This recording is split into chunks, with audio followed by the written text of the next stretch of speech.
সামান্য একটা জামা কিনতে গিয়ে 1000টা দোকান ঘুরি, আর এখানে একটা পাখি নিচ্ছি, মনের মতো না হলে কি হয়, তাই আর কি অনেক বাঁচাবুচি করতেছিলাম। তারপরে আঙ্কেলকে বললাম আঙ্কেল খাবার দেন, আঙ্কেল বললো হাফ কেজি নাও। আমি বললাম যে না 1 কেজি নিবো, কারণ প্রতিদিন তো আসা সম্ভব না। তো আঙ্কেল 1 কেজি দিচ্ছিল, আমি বলতেছিলাম আর একটু বেশি দেন, বাঙালি বলে কথা, সবসময় একটু বেশি বেশি বা যেখানে একটু দাম বেশি একটু দাম কমানোর চেষ্টা, এগুলো বাঙালির স্বভাব। তো বলতেছিলাম আঙ্কেল একটু কমায় দেন, আঙ্কেল কমায় দেয়নি। তারপরে আঙ্কেল কিছুটা খাবার পাখিদের খাঁচার ভিতরে দিয়ে দিল, দেন রিক্সা নিলাম, নিয়ে তার আগে আঙ্কেলকে বললাম আঙ্কেল আপনার নাম্বারটা দেন, আমি কোনো যদি রোগ হয় বা কোনো প্রবলেম হলে আমি আপনার সাথে যোগাযোগ করবো। আঙ্কেল নাম্বার দিলে, দেন আমরা চলে আসলাম রিক্সা নিয়ে। এই তো আপু ভাড়া দিচ্ছে, এই যে এখনকার আপাতত এই অবস্থা। তারপরে আমি ওদেরকে তাড়া দিয়ে রাখছিলাম, কজ আমার একটা বিড়াল আছে, সরি একটা না আমার 2টা বিড়াল আছে, আশেপাশে থেকে আরো বিড়াল টিড়াল আসে, কখন কি সমস্যা হয় বলা তো যায় না, তাই আমি তালাটা দিয়ে রাখলাম। এরপরে আমি ডেকোরেশন শুরু করে দিয়েছিলাম, সুন্দরভাবে সাজাই পরিষ্কার করছি।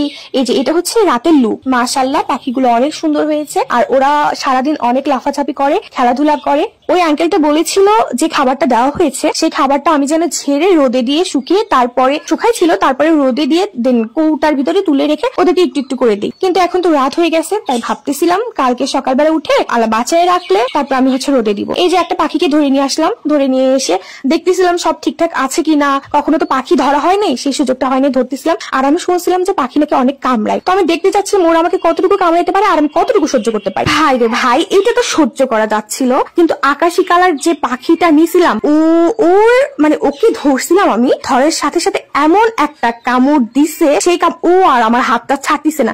আমি তো টিয়া কালার যে পাখিটা, একে আমি কোনোভাবে নিয়ে হাতে নিয়ে অনেকক্ষণ রাখতে পারছি, ও কামড়াচ্ছিল, বাট আকাশি কালার পাখি যে